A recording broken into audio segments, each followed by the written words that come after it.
Welcome to the Veriff Voices podcast, a collection of conversations with leaders from across the industry, sharing tips and valuable insight into shaping the future of online identity. This podcast is brought to you by the people of Veriff, rebuilding trust in the digital world. Hello and welcome to another episode of Veriff Voices, the podcast where we talk about fraud, compliance, tech, and all things related to identity verification. Joining me today is Dr Rasha Kassem, a senior academic with over 16 years of experience in higher education. She's a certified fraud examiner, a fellow of the UK Higher Education Academy, and a certified management and business educator. So Rasha, thank you for joining us. How about first of all you introduce yourself and tell us a little bit more about some of the titles and the things that I mentioned there, and then we can get into sort of a little bit more about your background and some of your experiences with fraud. Yeah, sure. So you have introduced me very well. So I'm going to add just a little bit more. I'm currently an associate professor at Aston University, and my background really is more the financial accounting, governance, audit, and forensic accounting, financial fraud. But because I'm also a certified fraud examiner, I am interested in the wider fraud types. My PhD particularly focused on insider fraud, one of the types of it actually, where I did look at what motivates management to commit fraud and how this would impact the financial reporting process and what external auditors can do about it. And then from there, I did research a lot around the role of governance and audit in how to counter fraud. And I did publish in countering fraud in various industries, including hospitality, policing, the football industry, and I'm continuing this journey to look at various industries to identify fraud risks, how fraud is committed, whether at the individual level or organization level, and what can be done in order to address fraud in these industries. That's fascinating stuff. Okay, so I think, you've in the positions that you've had there, then you've taken quite a holistic look at fraud and looked at a number of different industries. I think this might be a good place to sort of jump off into things, actually, because there's obviously, one of the things that's interested me most is that there are similarities of fraud across industries, but also some very unique differences. Do you want to just talk about some of those first? Yeah, definitely. So I think fraud is unique. Usually people talk about it as if it's one phenomena, one aspect of a crime. However, it's very unique in a way. We have various industries, and it's very important to fight fraud by understanding how fraud risk exists in every industry. How can we mitigate it? What are the enablers of fraud? Focusing on the fraud factors from one industry to another is very important as well. We usually forget that fraud is committed by human beings, so understanding the psychology of these humans will help us counter fraud. And it's not really something that can be uniform in all industries. So without conducting research and investigations and exploring really the nature of each industry and how fraud is committed, it would be very difficult to fight it. When speaking about fraud, we don't also talk about just one method or one type of fraud. Fraud can be committed against organizations or against individuals as well. And sometimes the perpetrators can be individuals or organizations themselves. It can be legitimate businesses or it can be organized criminal groups.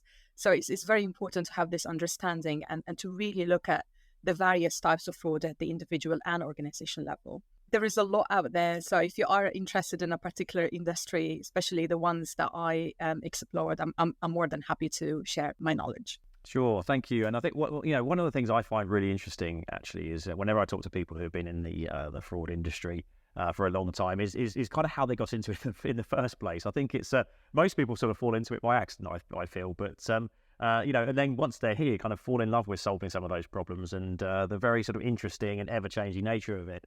How did you find yourself focused on fraud in particular? I think my journey started when I was studying for my undergrad. And I specialize in accounting. And in 2002, it was fascinating then to hear about the biggest fraud case, the Enron case, which is a US-based company, but it has an international presence. It was really massive and it was shocking at the same time because there was no governance system. There was no governance code at this time. There wasn't even the requirement to have a financial statement called cash flow that shows where the cash is coming from. Is it coming from the operation of the organization? Is it coming from investing activities?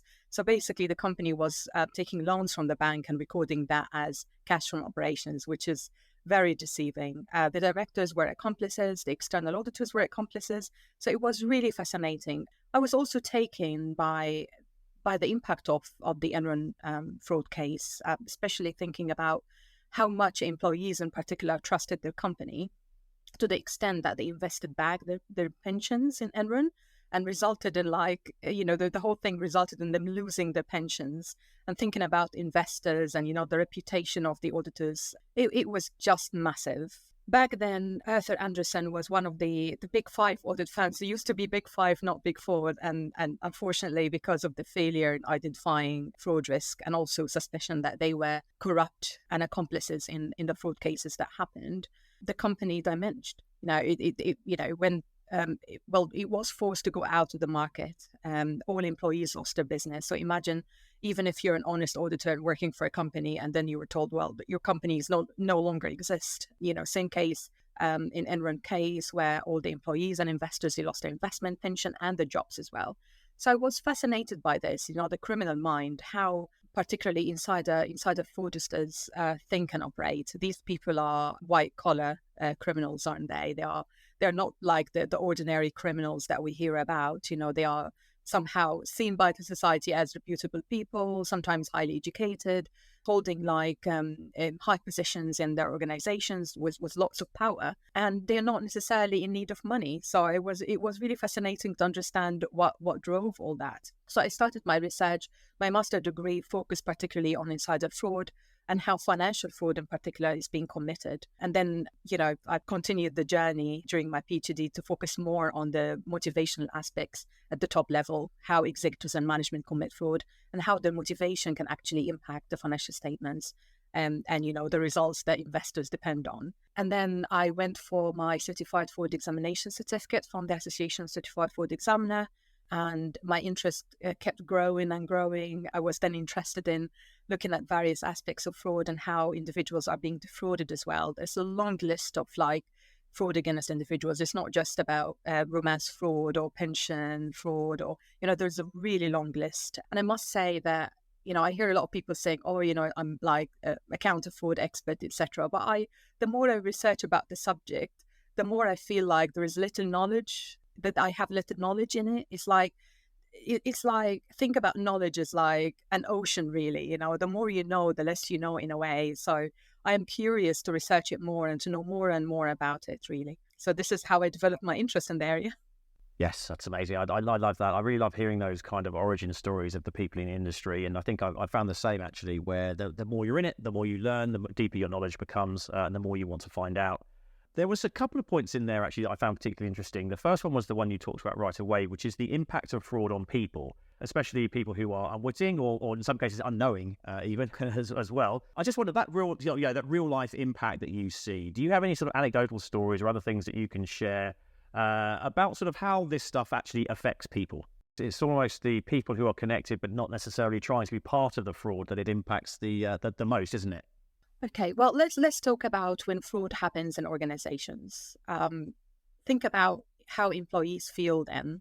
Fraud is committed by human beings. This human being could be your colleague, someone you talk to at a personal level every day. So that trust violation really has a massive psychological impact.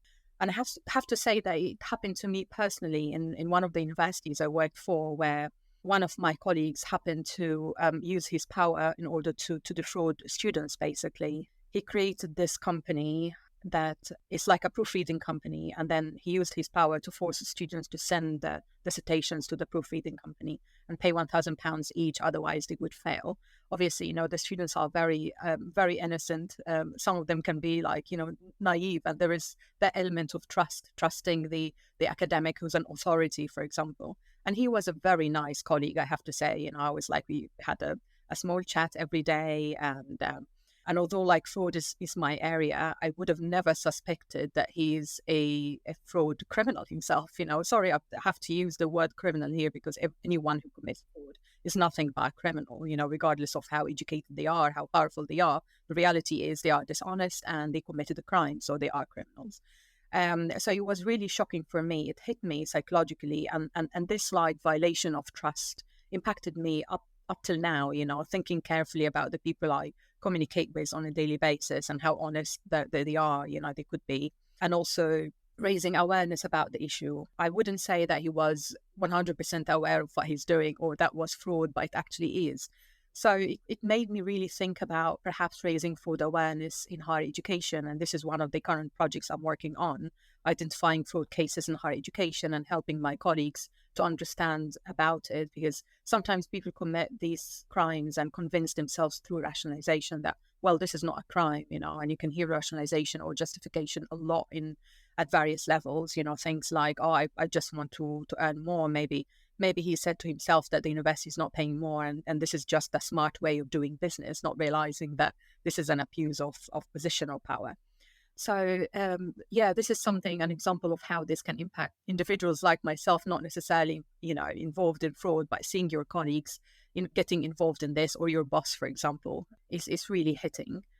Also, the reputation of the organization, thinking about, would you really like to be affiliated to an organization that is committing fraud or has people committing fraud? Think about the case of Arthur Andersen, the fall of Enron, for example, and the fact that they were absolutely wiped out of the audit market, and what happened to all these audit partners and, the senior auditors that may have been honest. It's crazy to assume that every individual in the organization was dishonest and accomplice in various fraud cases. So they must have been hit, while applying for jobs. It's like, where did you work for? Arthur Andersen. Oh, how people perceived them then, it impacted their careers, definitely. Thinking about fraud against individuals, even if you're not a victim of fraud, how your family felt about this. I have friends who've been victims of fraud, for example, and while I was not involved in that, seeing them suffer psychologically, not just, about the loss of money, but it's just the shame and blame, the fact that even when they tell you about the story, you can see in their eyes that they are really sad and they are really embarrassed, and they question themselves whether you're judging them or not, what you're saying about them right now, are they stupid? Can this happen to anyone else? And it always helps to tell them the story, the real story, that fraud can happen and happens to everyone. It's very important not to be judgmental and to listen in order to alleviate the pressure that they have to go through as a result of this crime. Well, interesting. I think we'd sort of dig into that a little bit more, because it's. I noticed there that you used the term fraud criminal as opposed to fraudster.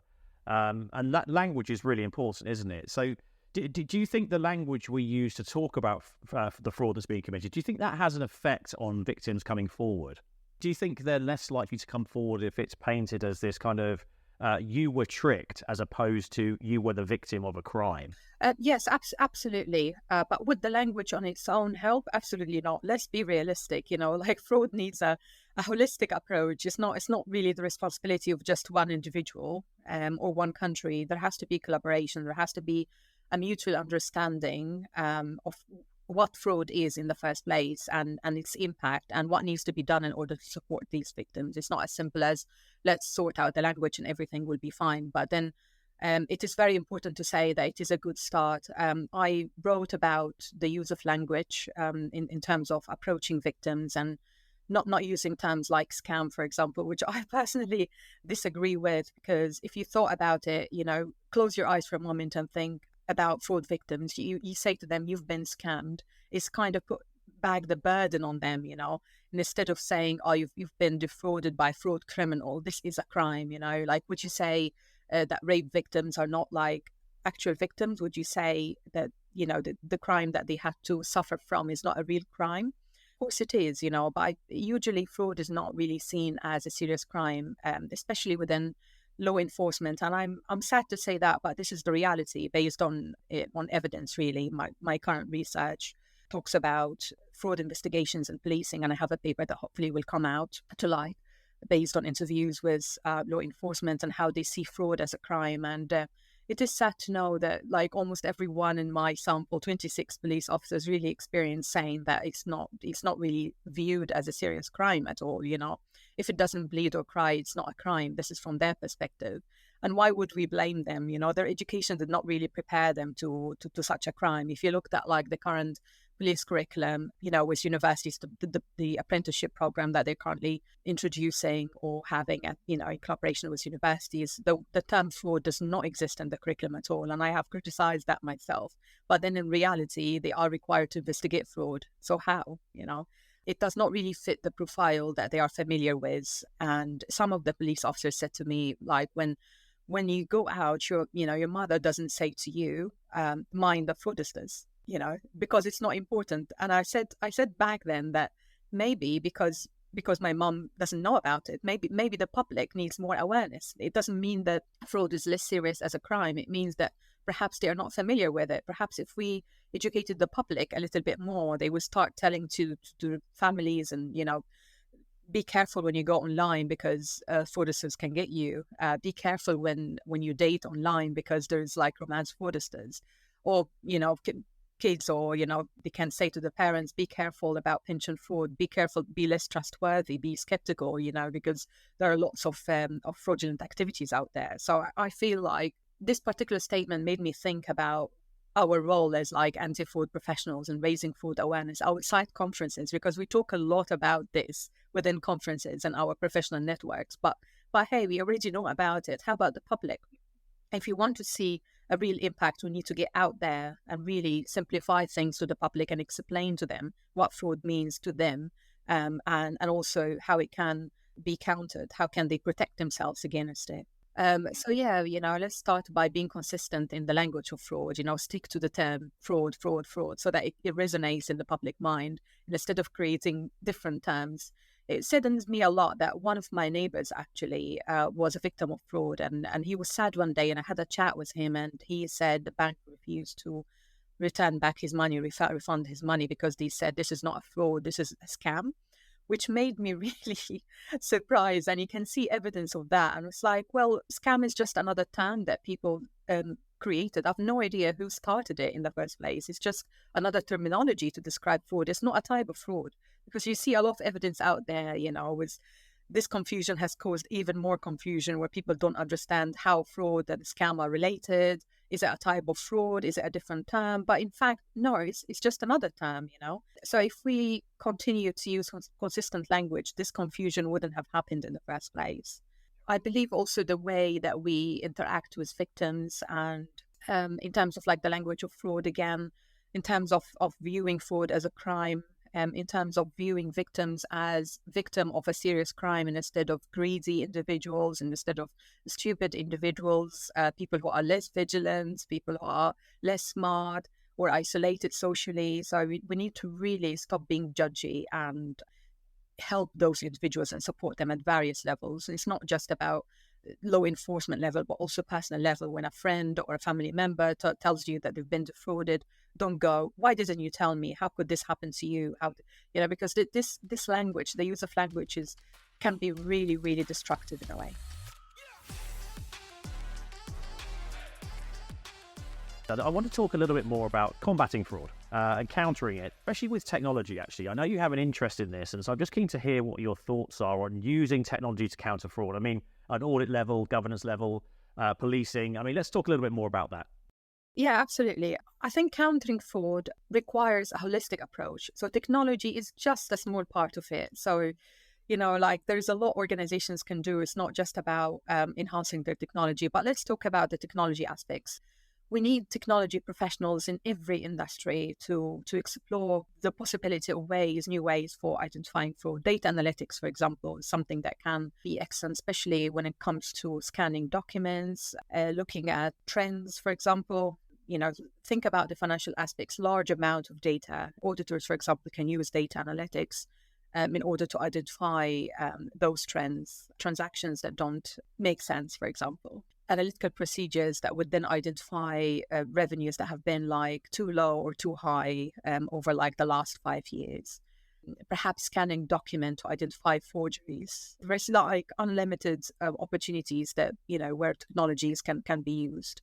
One of the challenges, I think, for the audit in particular, the audit world, is that there's been like discussions about auditors being reluctant to use technology because they feel it's going to replace them. And I say that people should not be thinking this way, because especially with audit work, there was always going to be professional skepticism, something that professional judgment that a machine or technology cannot do for the auditors, but it means that it can facilitate their life, their job a lot, taking away all the monotonous tasks that they can't do, like scanning like large volume documents, for example, writing the audit report, but still they have to input the data, etc.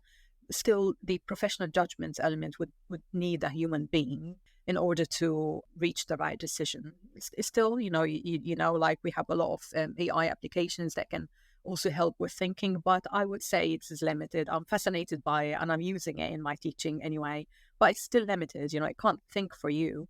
It can be used to help, for example, design tools that you can then use for like auditing or teaching, but it can't really replace human beings. The first thing that we need to think about is taking away the fear, encouraging people to get into technology rather than talking more about the ethicalities and the negative impact of technology. I see this as a barrier, the way people think about technology. And if we took this away, we will make really good use of technology. Think about it as a tool that will help us to counter fraud and help us do our job better, whether this is education, audit, governance, etc. But it's not really a replacement of, for our jobs. Once this barrier is overcome, then we need to really do a lot of research about how it can be realistically done. How can it be realistically used in order to counter fraud and be used in a positive way and also in an ethical way?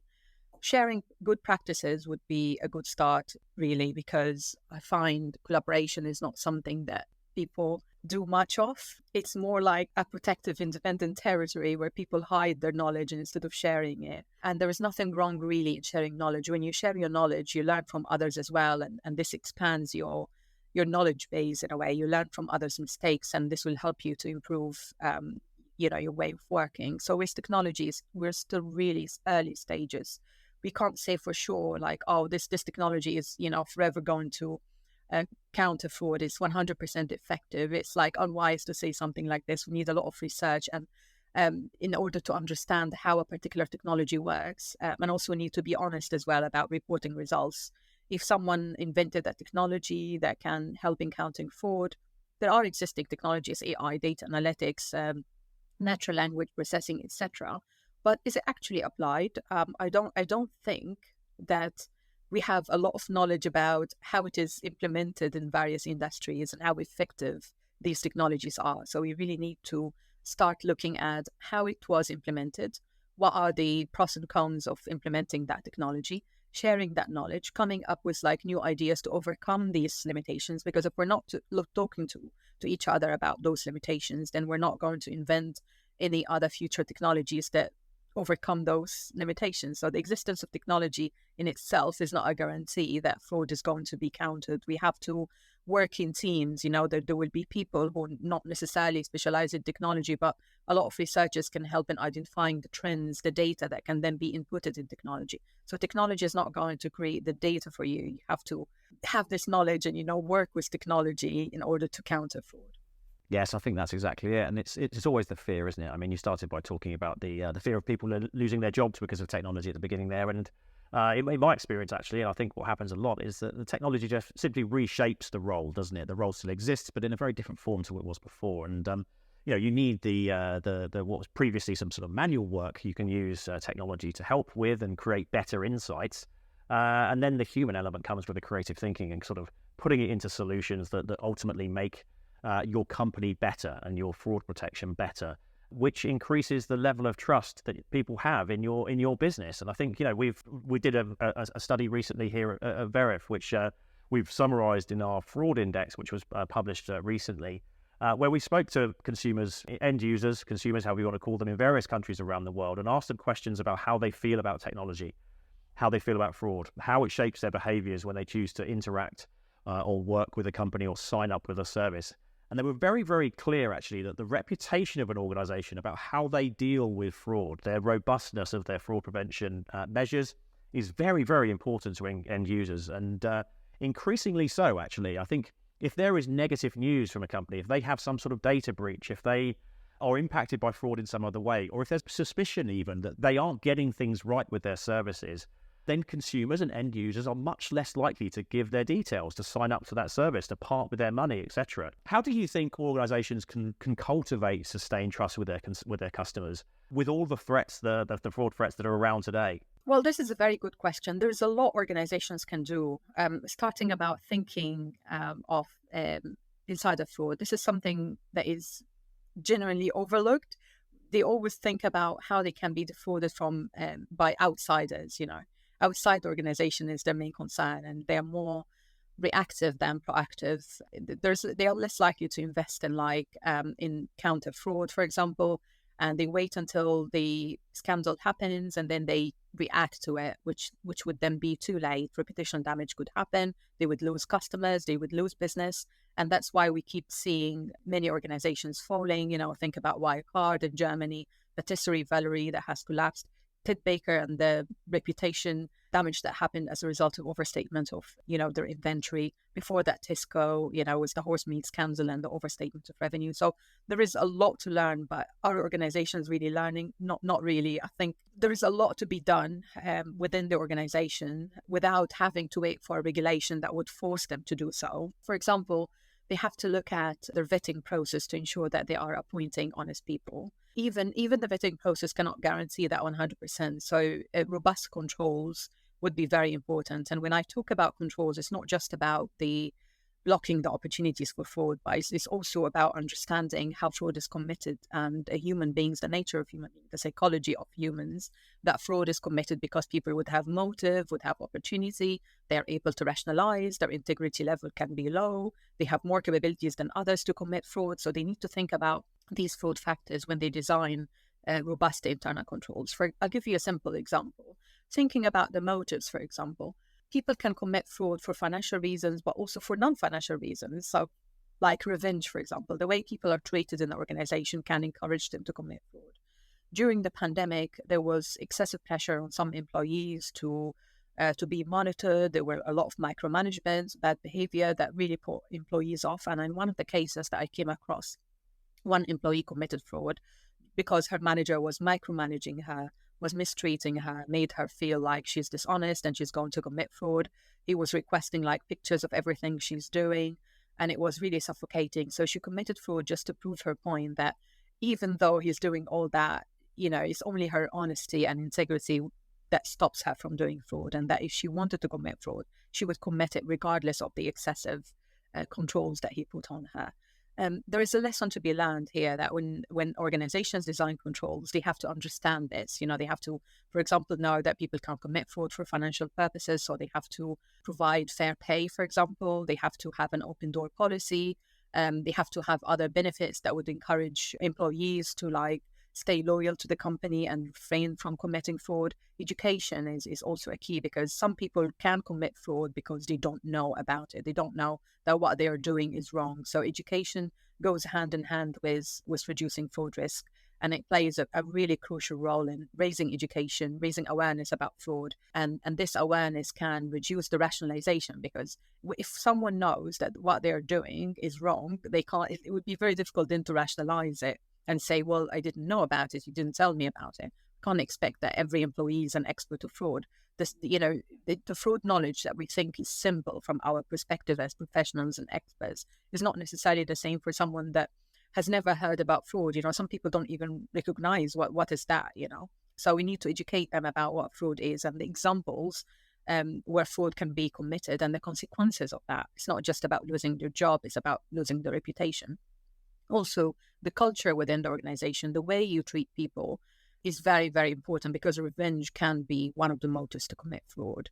So it's very important for employees to be happy, less stressed, feeling like they are part of the organization, feeling that they are treated fairly and with respect, that there is a good integrity culture within the organization, that their top leaders are honest themselves, because the impact of leaders can go beyond what you hear about in textbooks. You can train employees, but if you're having top leaders who are dishonest and are mistreating people and committing fraud themselves, then the role model is it's going to have a huge impact, more than any training you provide. So they have to walk the talk, as they say. They have to be role models to every employee and also listen to them.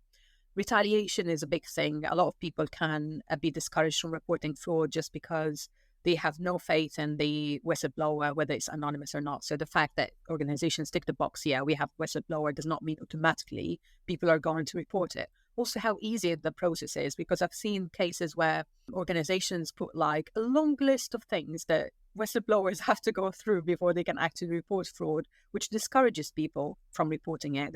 They might say, well, why do I have to report to like various individuals and, risk that my identity will be revealed and risk retaliation or losing my job or even the headache of having to go through all this emotional process. So really organizations need to first consider having a whistleblower. Second, ensure that it is anonymous and protected.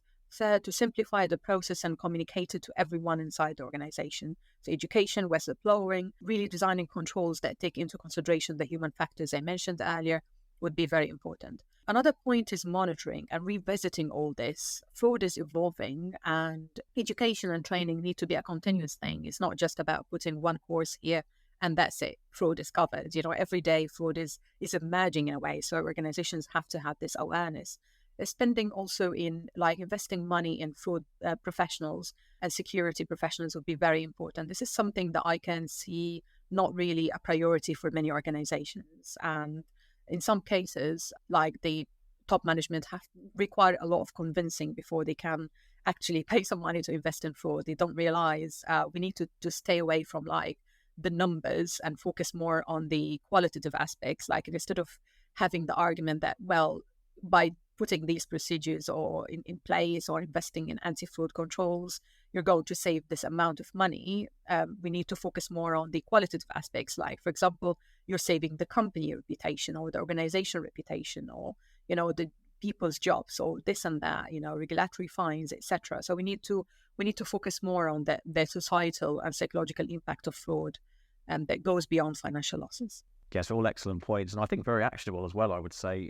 So the way you've summarised them there, I think organisations can easily digest all of that and create a plan to make sure that they are on track. I think we actually are approaching sort of the end of our time here, but do you have any sort of kind of final thoughts or pieces of advice for maybe for the individuals as opposed to the organisations? As for individuals, there is a lot to be done. Being vigilant is the first one. If it's too good to be true, it probably is. And this is something that needs to resonate in people's mind a lot. Think twice before you click that link. Think twice before you accept an offer online or face-to-face. Think a lot before you let anyone into your home or into your life when, whether through online dating or even face-to-face dating. People need to be cautious and need to be aware of it. Reading more would help people understand what fraud is. But also, we play an important role as educators and professionals to raise this awareness. I would say start from the school level, because I hear disturbing stories, for example, about kids getting defrauded in social media websites, TikTok and, Facebook, etc. So there has to be greater awareness at the school level to educate those kids about fraud and its impact and how to be careful about it. Parents as well play an important role in continuing this education. Us in higher education need to continue that journey and educate our students. And I heard a lot of stories about students being recruited as money mules and money laundering schemes, and they don't know. It's not they're not approached by criminals who say to them, "Would you like to commit a crime?" Of course not. They would never agree to that. It's more cunning than this, and we have to educate them about the methods that will be used in order to defraud them or in order to get them involved in crimes like this, to raise awareness. Also outside universities and schools, we have to educate people in every industry, in the workplace, in the streets if we can, through various ways, the media, TV, radio, magazines even. We need to talk more about fraud outside the professional conferences that we do a lot of. Absolutely, and I'm hoping that if we made this more of a normal thing to talk about, then maybe it would reduce some of the stigma of coming forward if something has happened to somebody. And, there's just that sort of general idea, I suppose, that these people are victims of this stuff and not at fault themselves. I think that's a really good point to end on. Thank you very much. Rasha, I just want to say again, thank you ever so much for this. It's been super interesting, very enlightening. I really appreciate your time today. And I'm looking forward to at some point chatting with you more about this in the future. Thank you very much, David. The pleasure is mine. This podcast is brought to you by Veriff. Identity verification made simple. Learn more at veriff.com.